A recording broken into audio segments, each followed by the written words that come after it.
میگویند که مردم تاجیک در تاریخ اسلوب خاص شهرسازی خود را داشتند. همیشه قلعه آنجایی که حاکمان می نشستند در قسمت بلندی بود و موضع اهالی نشین باشد در قسمت پایان. مثلا قلعه موغ که در شهر باستانی استراوشن جای گرفته است در بلندی شهر است و از همین بلندی تمامی اطراف شهر رو همچون کف دست می شود دید. درود دوستانی عزیز، برنامه میگویند کی است و ما تصمیم گرفتیم که در این برنامه راجع به قلعه موغ و تاریخ شهر استراوشن و آن یادگاری های تاریخی که در قلعه موغ نهفته است برای شما قصه کنیم و در این برنامه ما رو همراه باشید. میرویم.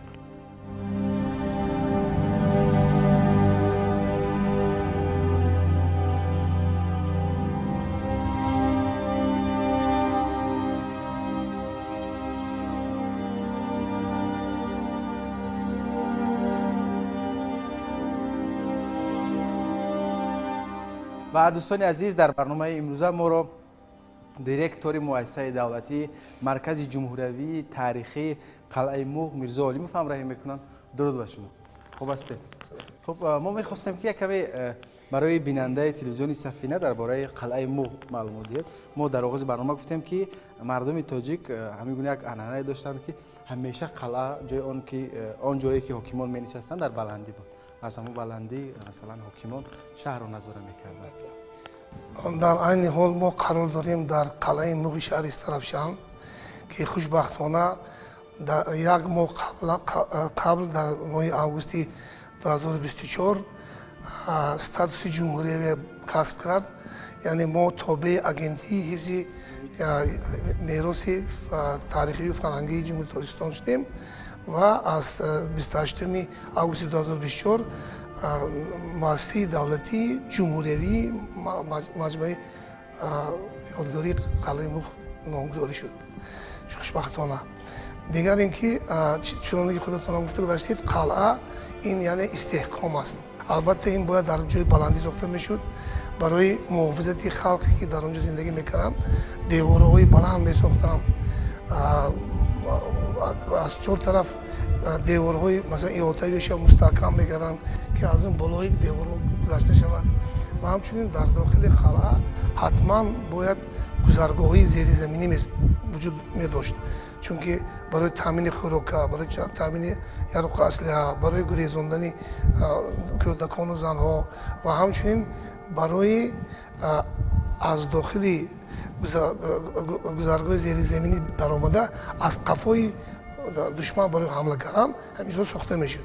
خوشبختانه همین چیزها در همین قلعه ما وجود دارد و من درباره این تاریخ خودی همین ساختن همین قسمتی پیش قلعه هم گفتن هستم که این البته با سپارش پیشوای معظم ملت که 2500 سالگی استراوشن اینو دستگیری کرده، همون وقت امر سپارش دادن که ما قلعه موغ شهر استراوشن رو با قوای خود ما آباد میکنیم و از همون وقت من در سال 2002 ساخته شد قسمتی این پیشی قلعه موغ.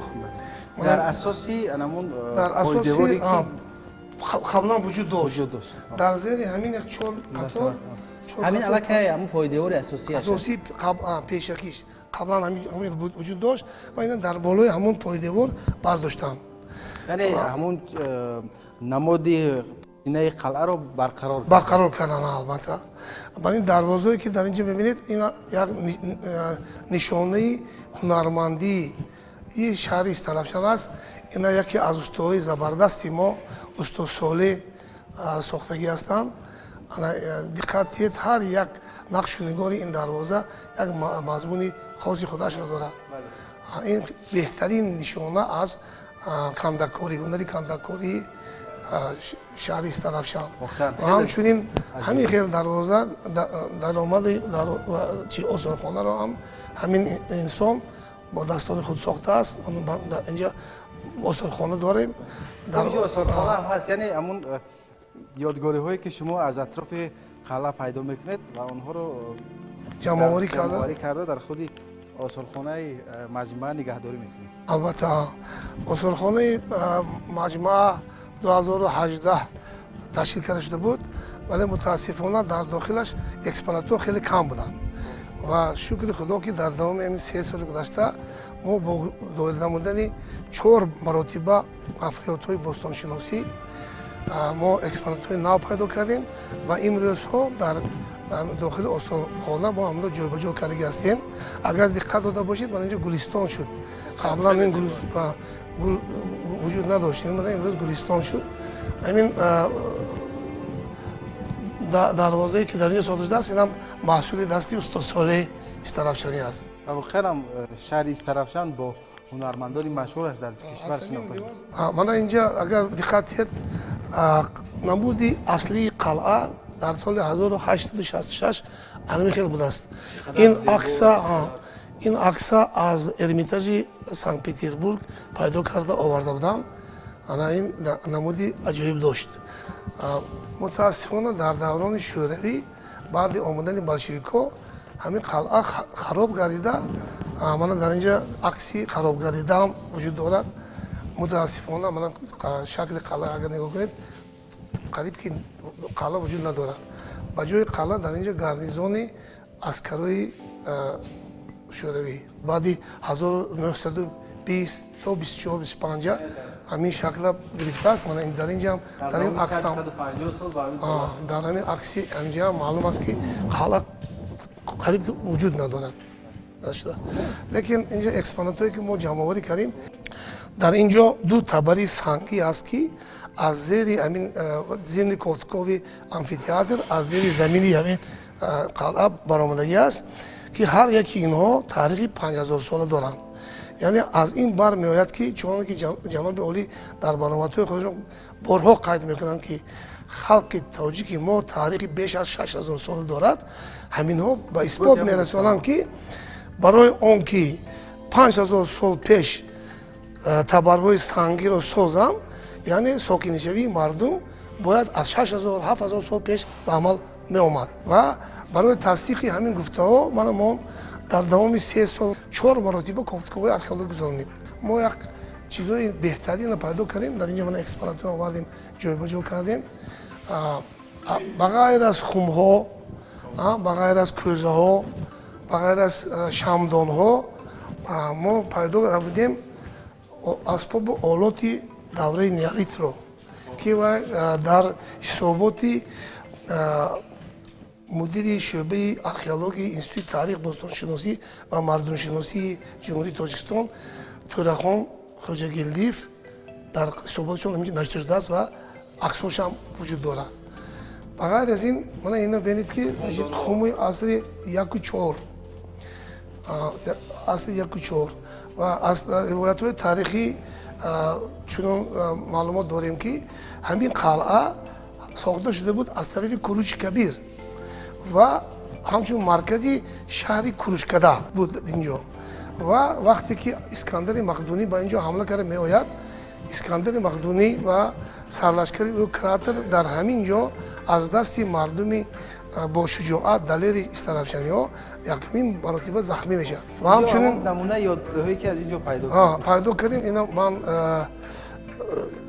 مخصوص اینجا نگاه داشتم به خاطر چی؟ برای که اینا وقتی که ما پیدا کردیم شهر ما با استای هشتکساس است. وقتی که از اون کس پرسیدیم که این چی است گفتن که این هشتک است. این از چقدر 4 متر 5 ماه پیش پیدا کرده شد. بدون آب اگر هشتک کشید هشتکی عادی است. وقتی که با این کمی آب همراه میکنید این آوازی بل رو به خود میگیرد. اینا من با خارجی ها وقتی که نشون میدم خارجی ها حیرت میمونن بعد بنابرای هشتک کشی میکنن آوازی بلبل برخواه میکنن تکرار میکنن.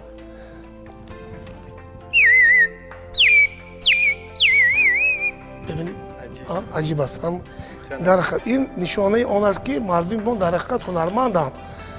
در همون زمانهای پیش هم چگونه همین مثلا فکر کرده بر اومده. شما از کجا فهمیدید که باید داخل این آب بریزی و همون استای هشتکساز داریم ما و حاضر تماما به شکل دیگر میسوزد و گفت که شاید این از بابا با کلان ما باشد که اصل 17 این نشانه از اصل 17 است ва ина дар ин ҷо ба се забон навишта мондаам ки ин хуштак овози булбулро дорад ва инаш акнун чӣ гӯям инаш фантазияи мо аст ки булбул ки шуд бояд дар қафас бошад ва ино барои об андохтан ин як зарфи оба дар ин ҷо нигоҳ медорам ва ҳамчунин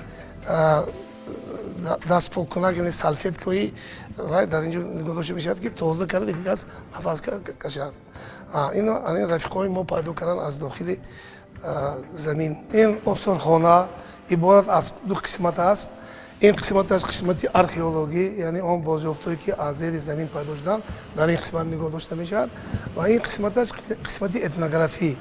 этнографӣ яъне мардумшиносӣ, яъне асбобу олоту зарфҳое ки мардуми мо дар зиндагии рӯзмарраи худашон истифода мебаранд, дар ин қисмат мо ҷобаҷо кардем. ҳозир аз назди макети мадрасаи Рустамбек гузашта истодаем. ин ҳокими шаҳри Тарафшан дар асри 19 буданд ва ин шахсият аз худ нишонаҳои хеле зиёд монданд, аз ҷумла мадрасаи Рустамбек. Анами ба ҳамин шакли воқеӣ мадраса ҳамин буд. мутаассифона ин мадраса ҳам дар даврони шӯравӣ хароб карда шуда. ва ин масалан ёдгориҳое ки аз мис аст, инҳоро аз куҷо пайдо кардед? ин аз мису биринҷи аст, ин аз мардуми таҳҷоии Тарафшан ҷамъоварӣ карда шудааст. дар хонаҳои худ аз куҷо пайдо кардан? мо даъват кардем, ино оварда супориданд. иноро мо дар сандуқҳои ду қабата нигаҳдоришонро ташкил кардем. ҳозир як чизи беҳтарине ки ман бояд дар бораш гап занам, дар қисмати чапи ҳамин ҳозир қалъаи Муғ як қабристон аст бо номи Хӯйшадои Валӣ.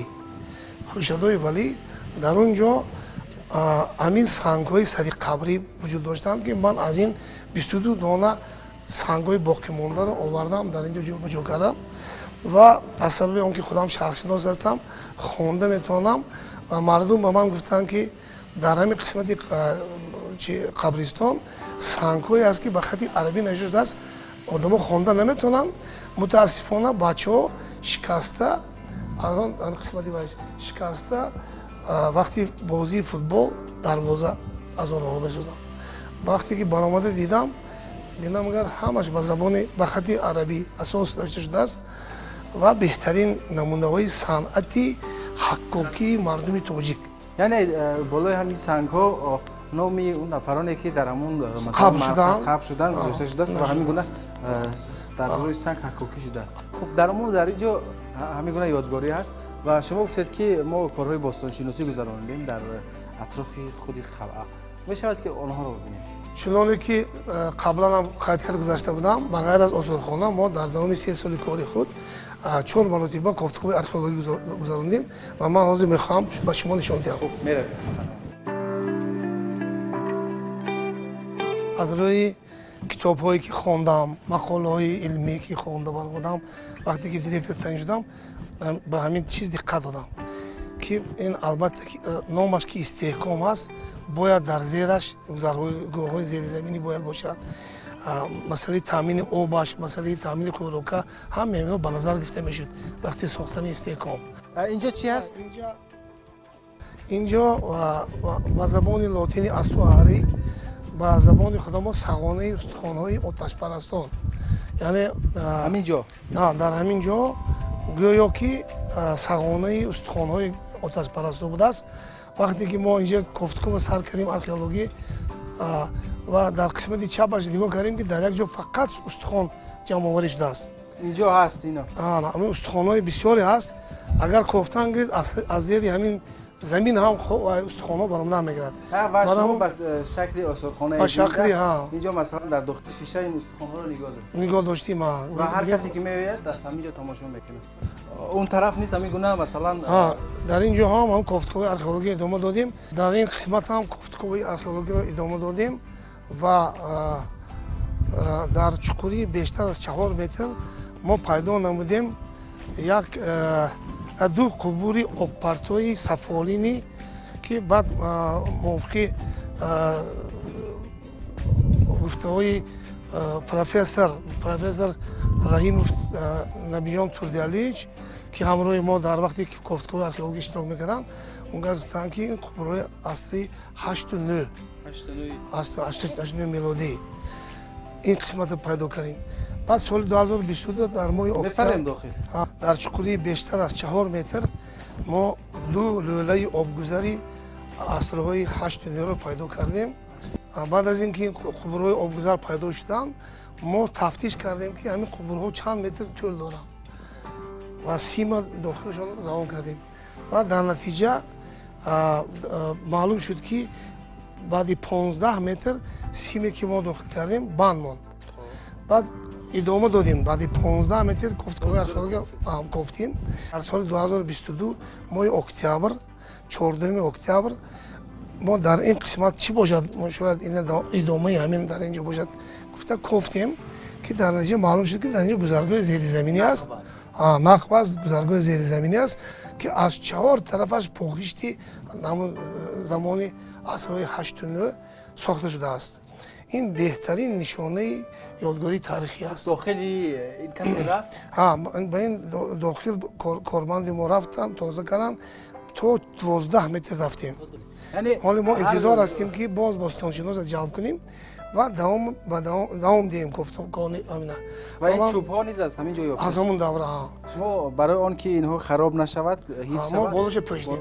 маҳкам кардем. болоша ва ҳар кори бостонӣ ки ковишое ки шумо анҷом медиҳед бо иштироки бостоншиносон анҷом медиҳед? албатта бо иштироки бостоншиносон ва ҳатман болопӯш мекунем. барои он ки ин чизҳои нодире ки мо пайдо кардем агар дар зери барфу борон монад хароб мешавад. ва барои сайёҳон низ фикр мекунам ки ҳамин қисматҳо хеле ҷолиб аст. онҳо меоянд бо чашми худ ҳамин масалан ёдгорҳои таърихиро дар ҷои худаш мебинанд ва аз ин ҳайратзада мешаванд. сайёҳо барои сайёҳо ҳамин муҳимтарин ҷо ҳамин ёдгорҳои таърихӣ аст. унҷо ҳам кофтуко кардем. ман идомаи ман чуноне ки пештар гуфтам аз унҷо вақте ки тафтиш кардем баъд аз давоми кор инҷо давоми кор дар инҷо идома додем. 2023 моҳи июл бо иштироки номзади илмҳои археологӣ хоҷагилдиев Турахон Урунович намояндаи институти таърих бостоншиносӣ ва мардумшиносии академияи миллии илмҳои ҷумҳурии Тоҷикистон ва дар натиҷа дар зери ҳамин замин мо пайдо намудем ҳам 2 лӯлаи обгузаре ки ба ин тараф омада шуданд ва ҳамчунин анаи қисматҳои аҷоиби иморатҳои қадимаро пайдо кардем. яъне инҷо боло иморат буд, яъне деворҳо аст. деворҳо аст, болорҳо бибинед ва хеле ҷолиб ҳамон қубурҳо аст. аз дохилаш қубур гаштагӣ, яъне ин таъмини оба, нуқтаи таъмини об будааст ки аз ин тараф обо дастаст мекардем. ва чӣ қадар мардуми мо нигоҳи меъмории хеле бой доштанд. бибинед ки фикр кардан дар он асрҳо ва ин гуна об гузарондан дар ин баландӣ хуб ба ҳақл рост намеояд. албатта бибинед ки мардуми мо дар ҳақиқат таърихи хеле бузург дорад. олимон донишмандон не ки мо дар асрҳои 8, 9, 10 доштем гуфта метавонем ки дар дигар минтақаҳои дунё вуҷуд надоштанд ва ин нуқтаҳои об таъминкуниҳошона вақте ки диққат метӣ аз сафолпорҳо сохтааст қубурҳои обгузара ва дар ҳар як 40 сантиметр як ҷои пайвандаш вуҷуд дорад ки ин мувофиқи маълумоти бостоншиносо ин як чизи нодиртарин аст. яъне тартиби сохтани ҳамин лӯлаҳои обгузар махсуси мардуми тоҷик будааст. инҳо ҳамаш талаб мекунад ки мо кофткои археологӣ идома диҳем. яъне дар зери ҳамин хоке ки мо дар болоаш истодаем шояд як шаҳри дигар бошад. шаҳри дигар албатта вуҷуд дорад. як ёдгорҳои таърихӣ хеле нодир меофтааст. мувофиқи маълумоте ки мо аз профессор Билаева аз китобҳо хондагӣ ҳастем вай дар ҳамин қалъаи Муғ дар даврони шӯравӣ як шурф мегӯям археологӣ, яъне як чуқурии археологӣ кофтааст то чуқурии 12 метр ва хулосаи худашро он ту навиштааст ки 3 қабати маданӣ вуҷуд дорад дар ин ҷо. агар якум қисмат асли 15 то 19 бошад, қисматҳои дигараш асрҳои 8, 10, то асри яки пеш аз милод ва қисмати сеюмаш асри 6-5 пеш аз милод мегирад. Аз ҳамин нуқтаи назар мо вазифадор ҳастем ки дар ҳамин ҷо кофткови археологӣ идома диҳем ва чуноне ки борҳо мана ҷаноби олӣ гуфтанд мегзаранд таърихи пурғановати халқи тоҷики худамонро ба тамоми ҷаҳониён маърифӣ кунем.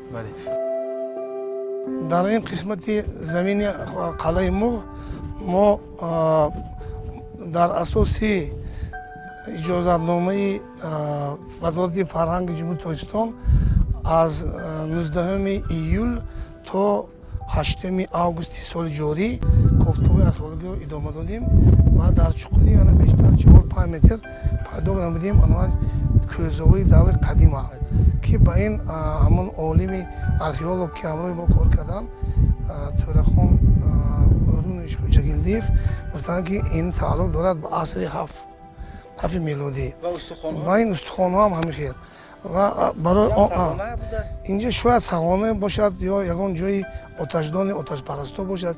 Ин барои мо ҳанӯз маълум нест. Барои ин идома доданд кор. Қисмати кофтагиан ин пойдевор буд, ҳамон ҷоҳое ки девори онаҳо буд. Шояд ҳамин хел бошад. Идома доданд кор. Инҷа ҳоли омӯхта нашудааст. Дар оянда ва қиштоя бинед, қиштои даври қадима асрҳои 8-9 ба тааллуқ доранд. Дар ин ҷо ҳам мана моҳи июлу августи ҳамин соли ҷорӣ 2024 мо кофткови археологӣ идома додем бо иштироки Тӯрахон Руниш Хоҷагилдиев. Ана вақте ки инҳоро кофтем дар он қисмат пайдо кардем деворҳои асри 7 ва деворҳоро бинед хиштояш чӣ қадар калон буд. Аз ҳамон андозаи хиштҳо ва тарзи сохтанаш ҳамон Тӯрахон гуфтанд ки ба асри 7 тааллуқ дорад ва ҳамчунин ман ин хуме ки дар инҷо пайдо шуд хуми калоне ки пайдо шуд қисмати боло шикаста буд ва мо барқарор кардем ва ба хотири он ки осеб нарасад ҳозир муваққатан ман ин сеткая мондагӣ ҳастем ва дар вақте ки болош пӯшида мешавад мо ин албатта мегирем инҷа қисматоша банд мекунем ки он газ он зарар нарасонад ва ин ҳам талаб мекунад ки дар оянда кофткови археологӣ дар ин ҷо идома дода шавад. Яъне ҳамон қисмате ки чоркунҷа кофтед дар ҷои хона буд. Бинед худи деворҳои хона бар ин аз ҳамин нуқтаи назар ҳамон олим худашон роҳнамоӣ карданд ва кормандои мо ина кӯмак карданд кофтанд. Яъне ҳоло кофтуҳоро дар ҳамин нуқта идома медиҳед? Мо дар ин нуқта идома медиҳем, на танҳо дар ин нуқта. Ман ҳозир пешниҳод карда истодаам ки дар оянда дар ҳамин қисмате ки аз он ҷо мо дида омадем ба пуррагӣ кофткови археологӣ гузонда шавад, чунки ман бо шоҳидҳо ҳамсӯҳбат шудам ва бо калонсолҳо ва ҳамчунин мақолаҳои илмиро хондам, китобҳои илмиро хондам ки дар ҳамин ҷо бояд ки хонаҳои мардум, яъне даври қадим инҷа хонаҳои мардум дар зери хок пинҳон шудааст ва мо боварӣ дорем ки дар ҳамин ҷо шаҳри қадимаро пайдо мекунем. Аз ҳамин нуқтаи назар ман ҳозир тамоми кӯшишу ғайрати худам ҳамин равона карда шудам ки ҳамин кофтково дар ин ҷо идома дода шаванд. ва боз ҳам ҳамин гуна як нуқтае ки он ҷо ковишҳои бостонӣ анҷом додед вуҷуд дорад. Дар он қисмати даромадгоҳи қалъа як ҷои дигара бо кофтем. Дар ин қисмат яъне даромадгоҳи қалъаи Муғ мувофиқи маълумоти як ҳамшаҳриё мо ки гуфт ки дар ин ҷо зиндон бояд вуҷуд дошта бошад ва мо кофткови археологиро гузарондем соли 2022 бо иштироки профессор Набиҷон Турдалиш Раҳимов ва ҳамчунин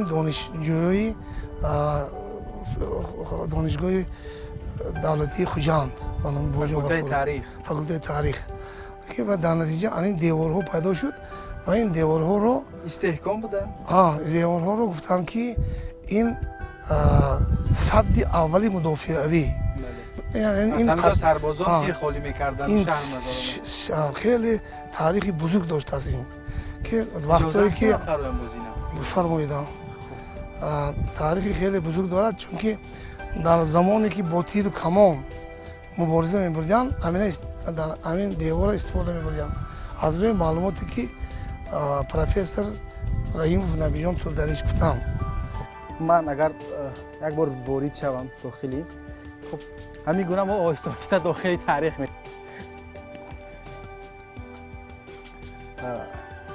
شاید از نگاه اول برای بیننده عادی نماید، ولی اینجا یک تاریخ خیلی با چقدر گذشتگان ما دید و نگاهی خاص داشتند. مثلا همین دیوار است، همین دیوار است. ما در این قسمت این ببینید و خشتایی که در اون جای دیده بودیم عیناً همین خشتا در اینجا خشتای کلان، یعنی اینها هم شاید که از اصل هفت و اصل هفت تعلق داشته باشند.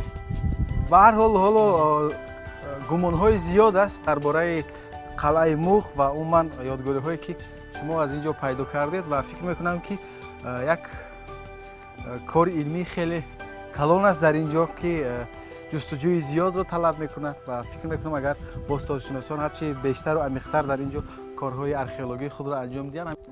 برای همین من حتی با واسطه اینترنت مراجعت کردم با همدیگرای خودم که بیایید اینجا